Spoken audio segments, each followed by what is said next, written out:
Of all the cast of characters who have bent the knee and kissed the ring of Donald Trump, Jonathan Greenblatt from the ADL, the Anti-Defamation League, is the most disappointing, maybe, for me.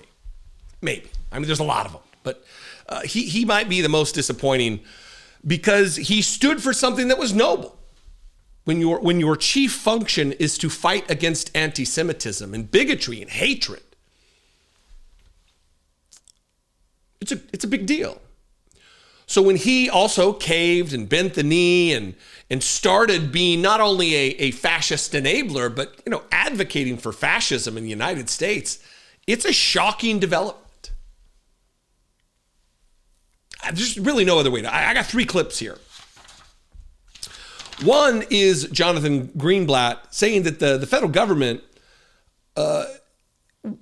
because the government pours money into public education, they have a right to oppress foreign students who exercise their fundamental natural right of free speech against tyranny or against whatever, that the government, he's backing Donald Trump's play to deport them from the country because of their political beliefs.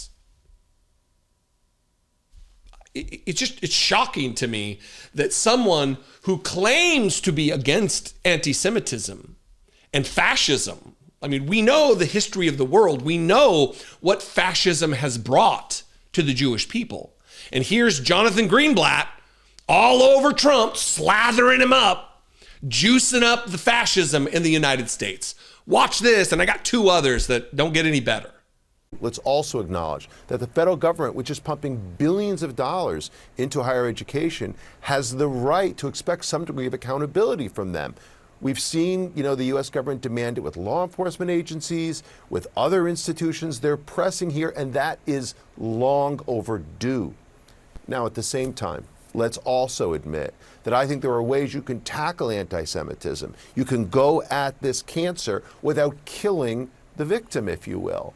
So, for example, our system of higher ed, it's the envy of the world. It fuels innovation. It enables economic prowess. It is so important to our scientific leadership on the planet. I don't want to obliterate the whole thing. So I think there's a way with specific strategic measures that you can get to the root causes of anti-Semitism, and the federal government has a role to play, but I worry about the overreach that, again, could kill the golden goose, if you will. A degree of accountability. He says the federal government has the right to expect some degree of accountability from them, meaning students on college campuses.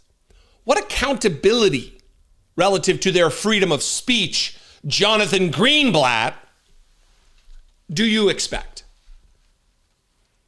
And that you can tackle anti-Semitism, you can go at this cancer without killing the victim.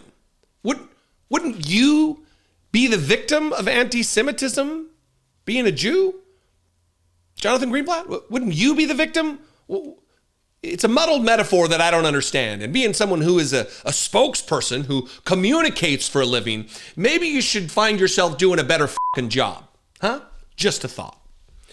Again, next clip doesn't get any better, where Dana Bash asks, what is the Anti-Defamation League doing to pressure the White House to give students who are being arrested due process? Because after all, in a system of laws, in a country where freedom of speech and due process are fundamental democratic principles, you would expect an organization and its leader, Jonathan Greenblatt, who ostensibly are in support of the rule of law, against fascism, that they would want due process to happen, right?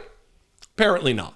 Is also arresting international students, revoking some of their visas. You have been really clear that due process is essential. You have said that it's not even remotely clear that this has been the standard. What is the ADL doing to pressure the White House to give students who are being arrested due process? Well, look, at the ADL, it's our job to protect the Jewish people. We're not sort of public defenders for some of the Hamasniks on these college campuses, and I don't want to be. And I think I really need to say that. If you take Mahmoud Khalil, was one of the ringleaders at Columbia. Based on his conduct, we thought he was a very problematic individual. I don't know if he lied on his visa application or anything like that, but on his conduct, not his speech. The challenge becomes when the administration doesn't substantiate or clarify the specifics of the charges. So that's where this due process thing comes into the works. Now, again, you don't have to be a defender of Hamasniks to advocate for the rule of law, Jonathan Greenblatt. But you know that. You're afraid. Greenblatt is afraid of Donald Trump. He is a coward, or he's a simp, or in his heart, he's a fascist. He's forgotten the lessons of the Holocaust and of the damage that fascism did to the Jewish people. Didn't stop here. He went on to CNBC. He's been making the rounds of corporate media.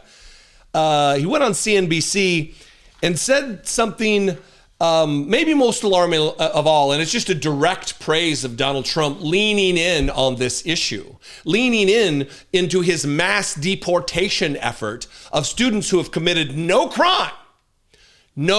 crimes committed, have written op-eds, have spoken out against the genocide of the Palestinian people at the hands of Benjamin Netanyahu, a Trump-like character on the world stage, maybe more criminally active than Donald Trump.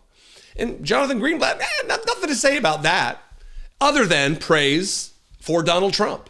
it is a good thing that President Trump is leaning in. It is a good thing that the people who lie on their student visas or do egregious conduct are held accountable. Let's note one thing, Andrew, right here and right now. For 18 months, we could not get these university presidents to move effectively enough. That's why I released our report card. Right. Suddenly, when the Trump administration threatened to pull the funds, they all moved. Well, that's the interesting part, because I agree with you on a lot of what you just said. 100%, if you're not following the rules of your visa, you shouldn't have a visa. It's a privilege to be here. I'd like to see change at these universities. I do think that the hiring, the way they go about it, I do think that the idea that you have tenure for forever is part of the problem on these things. Mm-hmm. It's all very disappointing. I'm going to leave it there. I would love your input on this. What do you think? I know this is a sensitive issue.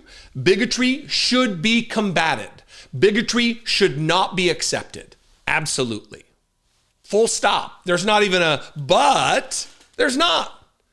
The work of the ADL, as stated, as their stated objective, is an important one. It's a necessary one. So you don't have to lean into fascism, Johnny boy. You don't have to bend the knee to the fascist Donald Trump, the white supremacist Donald Trump, the Donald Trump who refused to disavow David fucking Duke, the former Grand Wizard of the KKK. Shall we look back into history and find some understanding with two hands about what the ideologies of the KKK were or are? Jonathan Greenblatt, should we? Because that's who you're in league with now. That's who you're teaming up with the people who endorsed Donald Trump, the KKK, neo-Nazis, white supremacists, white Christian nationalists. Sickening. Your cowardice stinks. What do you think out there? Show me where I'm wrong or agree. Yeah, Comment below or call the voicemail line 714-576-4054. Of course, you can email me. As always, I welcome the emails daily at dollemore.com. Please, if you're in a position to help support independent media, and if I bring you value, it's submarines, you got to turn both keys. If all of these things line up, if I bring you value, you appreciate what I do, and you want to help support independent media, and another key, if this is the channel that you want to support, click the join button below. For $2 a month, you can do just that. Become a channel member right here on YouTube. You can also go over to my Patreon page, patreon.com/IDoubtItPodcast. I will see you next time. The two things I say every time: be genuine, and maybe most importantly, take care of one another.